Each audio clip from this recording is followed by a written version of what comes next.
So, I'm in Australia, in a pretty small country town, specifically in the quieter part of town. I've been seeing these things for only the past few years, about when I was 18 till now, so 21, outside of my neighbor's roof, which is clearly visible from my bedroom window or the shed in my backyard.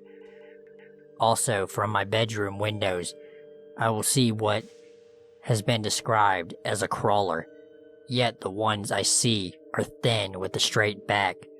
When slinking across the roof, their hands twice as long as normal, anatomically correct hands that sprawl out wide. I haven't seen any distinct facial features, but what stands out is that instead of being white or silvery in color, they're pitch black, darker than the night sky.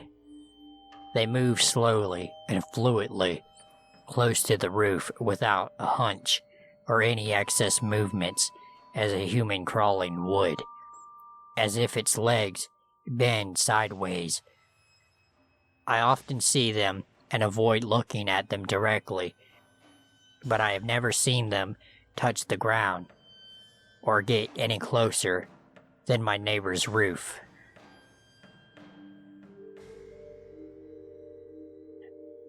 When I was about 12 years old, I was driving with my dad on a road from Widow Rock, Arizona, toward I-40 Junction near Sanders, Arizona, and this road is located on the Navajo Nation. All the reservation is trees and high desert, and houses aren't found for miles, and there isn't any electricity or running water. My dad and I were driving south, and it was snowing, and it was about 2 a.m. We were driving for about 40 minutes from Widow Rock, and my dad and I saw a woman beside the road with no shoes and no jacket. When we saw her, she was walking about 25 feet from the road. She did not even look back to see who it is, and even try to hitchhike. She just kept on walking like nothing was wrong. Then my dad says, "Damn, she must be freezing." I started laughing because I thought she was drunk or something, walking in the middle of nowhere in the middle of the night. Then my dad pulled over for her, and she was still walking, so my dad shouted in Navajo and in English, "Hey, do you want to ride?"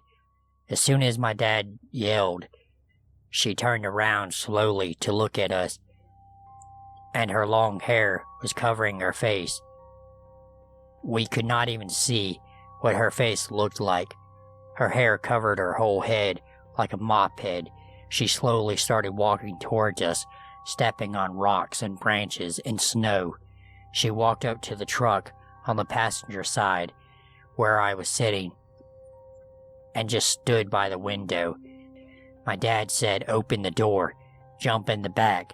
As soon as I opened the door, she took off, running away in the dark forest. My dad and I were stunned because it was freezing out there, and there wasn't civilization for miles, so I just closed the door and my dad closed the door. We just took off and thought, what the hell is her problem? Because she looked like a regular person. A couple of weeks later, my dad was visiting some of his friends who lived within 5 miles of the area, and my dad just mentioned what happened to them, and their faces just looked stunned. And they said, "Was her hair covering her whole head and had no shoes?" My dad said, "Yeah." Then they said, "It wasn't a real lady, she's a ghost." My dad and I were like, "What?" She looked like a real person. My dad's friends weren't surprised because the Navajos are used to hearing weird stories like that. I was driving home from work and stopped by McDonald's to treat myself after my PT test. I had to drive extremely far from my house to find an open McDonald's. And when I finally found one, I was 30 minutes from my home. After getting my food, I started driving home. The entire way home, I felt an extreme existential dread, like something was off about the road I was on, and I felt like I was alone and would never see my wife again.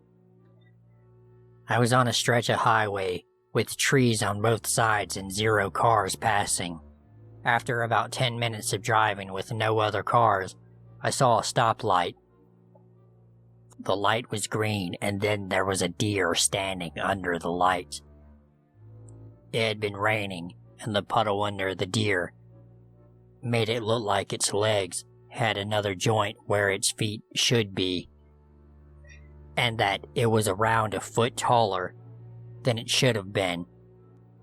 When I drove up on it, I realized it wasn't the reflection. I went to drive around it, and as soon as my front bumper got past the deer, my radio blasted static at max volume. I turned the radio off and floored it. When I turned around, the deer had been previously facing to the right, was facing my car, staring at it. I went 20 over the speed limit on the way home, cutting through privatized housing, sped up over all the speed bumps in my complex to get inside. By far the scariest thing that's happened to me. But I'm not too scared anymore, considering I haven't heard of skinwalkers following people home. It was the 23rd of December, 2018. I was in Payson, Arizona, a bit north of Phoenix. My friends and I, in our Christmas spirit, decided to head out north of town, about 5 to 6 miles or so, into the forest on a secluded trail. It was cold that night. Some of my friends shivered and displayed obvious signs of unpreparedness. I was layered fairly well, and yet the winds and frigid cold punctured through my layers and onto me. We wanted to make a bonfire, warm up, enjoy ourselves, and have a few drinks. I knew as soon as I got into the car to head that way, something was off. I felt sick, uneasy, and something in my gut told me to just stay home. But I couldn't put my finger on just what, and I ignored my ever so looming feelings of anxiety. We picked up friends and headed to the trail. I'm a huge nature lover, and always felt safe in the confines of the forest. I felt in control, at ease, but not tonight. It may sound cliche, but I'll be damned if it didn't feel like someone or something was watching me. When we finally got there, and when I had gotten far enough down the trail that turning back would be no hasty endeavor, it finally hit me why I felt so eerie. That same year, during the weeks prior to Thanksgiving, I was here before. It's not a spot we usually go to, therefore I was not familiar with it, nor were my friends. We were coming out for the same reason we were in December, for a few drinks around a bonfire. It was late. I, however, had not had any spirits that night. It was my job to gather firewood. I didn't mind. My chance to survey and explore the area around us wouldn't be bad. Before I even left our area, things took a turn for the strange. I was at the edge of the light being cast from the small bonfire I was to gather more fuel for. In the faint glow of the far trees, I caught a glimpse of something dark behind the tall pine. I asked backwards to my friends if it was out of the ordinary for people to be hanging around the spot. My query was only met with silence from them as they drank on. I took a few more steps beyond the comfort of the blaze, keeping my eyes affixed to the tall, shadowy figure fixated behind the tall trees. I could faintly make out that it had moved in a slight bobbling motion. like a buoy upon a tide. My immediate thoughts drew a blank as to why someone would be out here doing this. Maybe I was seeing things, or it was a prank of some sort. I opened my mouth to call out or even crack a joke, but I was mortified when I realized I could not speak. Something inside me prevented me from any noise. My heart raced.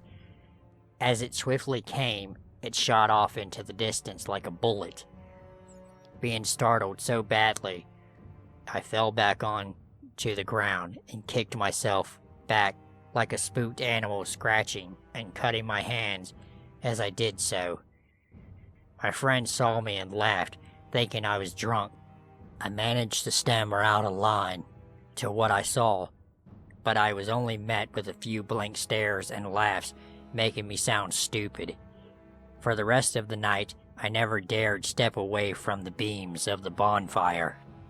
As I walked down the trail that frigid December evening, I remember what I had seen and felt on that cold November night, and my stomach dropped. My friends were slurring out Christmas carols and other drunk epiphanies. I knew they wouldn't listen to me even if I spoke out, so I ignored the guttural feelings, prayed for the best, and walked on. I had not been drinking much this night either. I don't enjoy alcohol as much as my friends, and often I was the one responsible for herding them home when the night was over. However, to calm my tense nerves, I had a drink or two from some Jaeger we had chilled in the ice chest. It was Christmas after all. We were all having a good time, enjoying our festive feelings and generally saving the crisp forest atmosphere. Soon nature called, and forgetting my prior ordeal, I began to walk away from the fire to relieve myself. I walked a fair 300 or so feet away towards a big rock resting behind some fallen trees, not wanting to be seen doing my business. I was not even far enough away from the fire to not be able to hear my friends' voices echoing through the woodlands. From behind me, my friend Corbin, who had come along, called out my name. I'll admit I was tipsy, but nowhere near enough to not differentiate reality from a drunken stupor. I remember calling out to him, telling him to give me a minute to finish. I zipped up and turned to walk around the rock to where I heard him wander to. I don't know what it was, but sure as all heaven above and hell below is not Corbin. It took me a minute for my woozy mind to put this together and stop walking towards it. I am thankful I did. This being stood tall, at least 6 to 7 feet. Its eyes burned like our fire. It moved from a dog-like four-limb position to standing tall. The light from the moon on this cold night radiated the body, showing off its dark, slender shape with an inhuman sheen. I began to sob violently. My mind ran in panicked circles. Seconds felt like lifetimes as my world ground to a halt at the clawed feet of the beast that I was sure was going to take my life from me right then and there. I did the only thing I could think to do. I dropped to my knees and began to pray. This monster, to my petrified brain, had to have been the devil himself. To imagine him anything worse than it would be impossible. It did not like my pleas to God, an unholy shriek of what I can only think to describe as someone screaming loudly with lungs full of water, rang out. I screamed in terror, and with all the strength I could muster, lunged backwards across the forest floor, running as fast as my legs could take me. I fell a few times, I think, in sheer panic. I just could not manage to get my body to work properly, knowing that this thing was near. When I returned in a panicked craze to the fire, covered in sweat, dirt, and tears, I managed to wheeze out what happened somewhat through my sobs of fear. I could tell they doubted whether or not I was desperately stammering out of what was real or not. I think I was so horrified in that moment that I had a small seizure, because everything else is a blur. I remember going to the truck, leaving. I remember waking up the next day receiving a multitude of texts saying I was either stupid or crazy, or texts from worried friends asking if I was okay. And I also remember the last I saw of the thing before I met my frenzied flea, when it smiled back at me through the forest and skittered off into the darkness. A few days after Christmas, I was able to get in touch with a native elder here in town. I was so scared mentioning the event because I was worried of being mocked or him not believing in me. To a twist of my thinking, I told him very vividly I had encountered. He wholeheartedly believed, and he told me it was a skinwalker. He then blessed me thoroughly and told me to leave that stretch of land alone and to never venture out there again. Next time I might not be so lucky. He did not have to tell me twice. I know, I sound crazy. If I were you, I wouldn't believe me either. But you don't have to. All you have to know is, for the love of God above and all things holy, never forget that we are not alone on this earth. Sometimes during the night, whenever I look out my window, I catch sight of eyes in the trees, looking back at me. Alright, if you enjoyed the video, go ahead, like, share, subscribe. Thank you for watching.